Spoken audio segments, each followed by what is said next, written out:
कांग्रेस जीत की ओर बढ़ रही है, इसका श्रेय किसे देंगे और क्या कहना चाहेंगे अपनी कर्नाटक की बड़ी? तो कर्नाटक की जनता को इसका श्रेय है, कांग्रेस के कार्यकर्ता को श्रेय है, भारत जोड़ो यात्रा को श्रेय है, राहुल गांधी जी को, प्रियंका गांधी जी को, खड़गे साहब को, डीके शिव कुमार को, सिद्धरमैया जी को, सबको श्रेय है। सर, बजरंग दल, बजरंग बली और यहाँ तक कि ओबीसी समाज का आरोप, अपमान के बड़े बड़े दाव खेले गए बीजेपी की ओर से। सारे दांव विफल हो गए। जनता ने बता दिया कि बजरंग बली जी का अलग अस्तित्व है, व्यक्तित्व है, और बजरंग दल अलग चीज है। नरेंद्र मोदी जी दोनों का घालमेल करना चाहते थे, जनता ने नकार दिया। ओबीसी दाव भी चला गया। हमारे 3 राज्यों में हमारी सरकारें हैं, हमारे 2 मुख्यमंत्री ओबीसी हैं, तो भाजपा का ये नैरेटिव तो झूठा ही था पहले से ही। भूपेश बघेल जी और अशोक गहलोत जी दोनों ओबीसी के बड़े नेता हैं, तो ये तो पहले ही झूठा था उनका। भाजपा की पूरी बुनियाद झूठ पर है।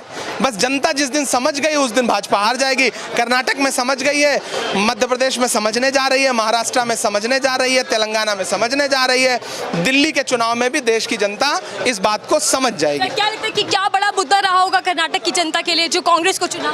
विकास का मुद्दा, मोहब्बत का मुद्दा, प्यार का मुद्दा, नफरत के मुकाबले मोहब्बत की जीत है ये। भारत जोड़ो यात्रा के दौरान राहुल गांधी जी ने जो मेहनत की थी उसकी जीत है ये। बीजेपी के तमाम बड़े नेताओं ने रैलियां की, खासकर मोदी जी ने खुद रैलियां की, उसका भी असर कोई देखने को नहीं मिला। अब ये तो आप सवाल भाजपाइयों से पूछिए कि प्रधानमंत्री जी के करिश्मे का क्या हुआ। 42 रैलियां, बड़े बड़े झूठे जुमले, अपने गरिमा से नीचे उतर करके चुनावी भाषण, फिर भी हार गए। सांसद इमरान प्रतापगढ़ी हमारे साथ थे जो इस वक्त दिल्ली के मुख्यालय, कांग्रेस मुख्यालय पर पहुंचे हैं। खुशी की लहर है, जश्न मन रहा, आप देख सकते हैं तमाम मीडिया से बात करते हुए, और इस पूरी जीत का श्रेय भारत जोड़ो यात्रा को भी दिया जा रहा है, क्योंकि कर्नाटक से होते हुए गुजरी तो उसका असर भी। और देखिए बस व्यक्ति हैं, दोनों तरफ गधा आपने टांगा हुआ, क्या कहना चाहेंगे सर? हम इस सरकार को दोनों तरफ से मारेंगे। कर्नाटक के पहला जो जीत है वो कर्नाटक से हो गई है। 2024 में भी दूसरा गदा लगेगा, पहला गदा यहाँ से लग गया। और अब देश की जनता समझ चुकी है, नफरत के बाजार में मोहब्बत का पैगाम हम पहुँचाने आए हैं, यही हमारा पैगाम है। और का आशीर्वाद कांग्रेस को मिल रहा है। राम जी ने कहा है, आशीर्वाद दिया है बजरंग बली को, बजरंग बली को आशीर्वाद दिया। ये बहुत झूठ बोलते हैं, बड़ा मेरे नाम ले लेके बड़ा मेरे नाम का दुर्प्रचार करते हैं, तो इसलिए जो है हनुमान जी ने इन्हें कदम लगा दिया।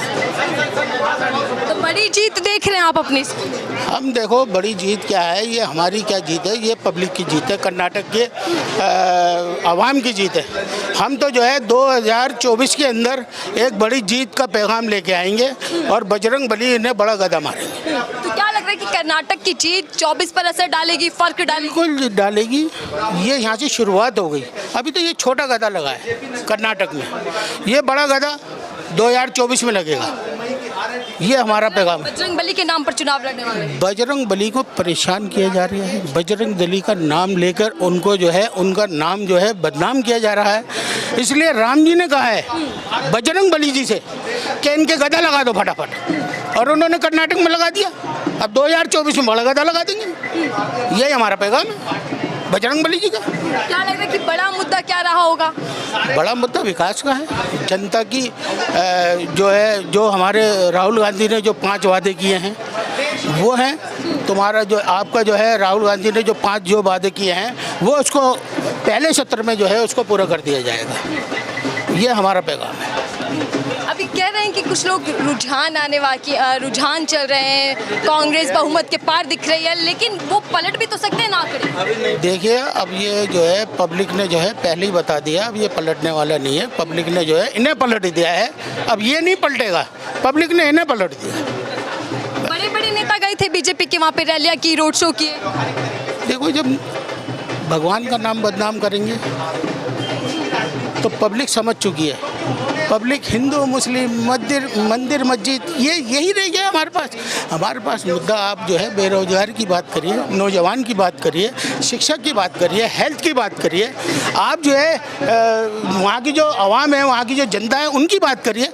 आप जो है खाली पीली इसमें धर्म के रास्ते में रोड़ा अटका देते हैं, जब मर्जी बजरंग बली का नाम लेके बजरंग दल को भेज देते हैं। ये ऐसे नहीं चलेगा, पब्लिक जान चुकी है और पब्लिक ने इन्हें जवाब दे दिया है। मोदी जी तो खुद गए, रैलियाँ की, कि उन्होंने कहा कि मुझे इतनी दिन भर की गालियां दी जाती है विपक्षी नेताओं की ओर से। क्या वो भी नहीं काम? देखिए ऐसा प्रधानमंत्री मैंने ऐसा प्रधानमंत्री नहीं देखा जो अपने दुखड़े रो रही है। प्रधानमंत्री की गरिमा ही है अपने दुखड़े रोना। हमने तुम्हें चुना है, प्रधानमंत्री के पद पे बैठाया है, इसलिए बैठाया कि तुम हमारे दुखड़े देखो और हमारे दुखड़ों का निवारण करो। तुम अपने दुखड़े लेके बैठ गए, इसलिए जो है बजरंगबली ने इसलिए गदा लगा दिया।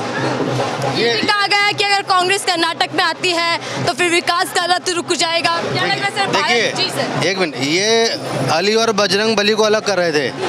कांग्रेस दफ्तर में आप देखिए बजरंग बली भी और अली भी हाथ हाथ खड़े हैं। ये हिंदुस्तान की पहचान है, हिंदुस्तान की खूबसूरती है। जिस तरीके से बजरंग बली का इस्तेमाल अपने राजनीतिक फ़ायदे के लिया और मुंह तोड़ जवाब इनको मिला, तो इन्हें ये पता लग जाना चाहिए कि धर्म की राजनीति नहीं चलने वाली, विकास की राजनीति चलने वाली है, जहाँ प्यार हो, मोहब्बत हो, अमन हो, एक दूसरे के लिए इज्जत हो।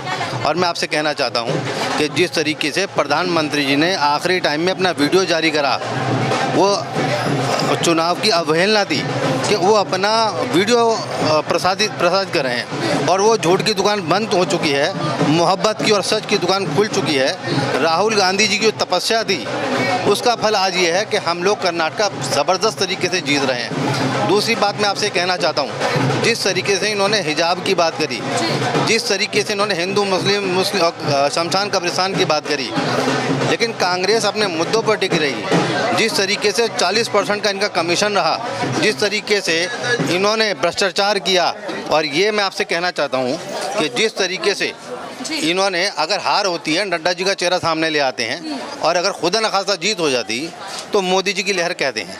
तो इन्हें शर्म आनी चाहिए, इस बात को समझना चाहिए कि लोग इस चीज़ से आजिज़ हो चुके हैं। लोगों के पेट में निवाले नहीं है, ना मंदिर, ना मस्जिद, ना शिवालय की बात कर, लोग भूख से तड़प रहे हैं निवाले की बात कर। देखिए कर्नाटक में कहा जा रहा था कि राहुल गांधी की आंधी चल रही है, अब तो रुझान भी वही आ रहे हैं, तो क्या कांग्रेस का पार्टी कभी भी ना राहुल, देखिए ये खड़गे साहब की आंधी चल रही है, राहुल गांधी की चल रही है, प्रियंका जी की चल रही है, DK शिव कुमार जी की चल रही है, सिद्धिरमैया जी की चल रही है। ये कांग्रेस के एक एक कार्यकर्ता की आंधी चल रही है और ये चलती रहेगी। ये एक पार्टी की वो नहीं है कि सिर्फ मोदी मोदी, ये पूरी सरकार जो है, जो हमारी पार्टी है, वो कार्यकर्ताओं की पार्टी है, हमारी पार्टी है। मैं आपसे कहना चाहता हूँ, हम लोग सिर्फ एक आदमी के ऊपर नहीं है, पूरी कार्यकर्ता दिल से लगा रहा है, तब जाकर हमने जीता है।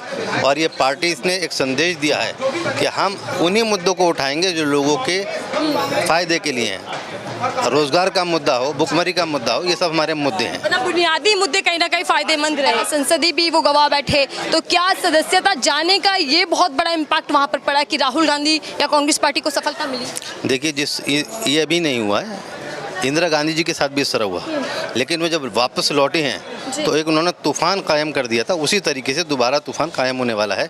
जिस तरीके से ज्यादती कर रहे हैं पब्लिक और आवाम देख रही है कि एक चुना हुआ सांसद जिसके बुजुर्गों ने कुर्बानियाँ दी और जिस तरीके से उनके साथ अत्याचार हो रहा है वो नाकाबिले माफ़ी है, और पब्लिक इसका जवाब 2024 में देगी और उससे पहले मध्य प्रदेश में देने वाली है। चलिए ठीक है।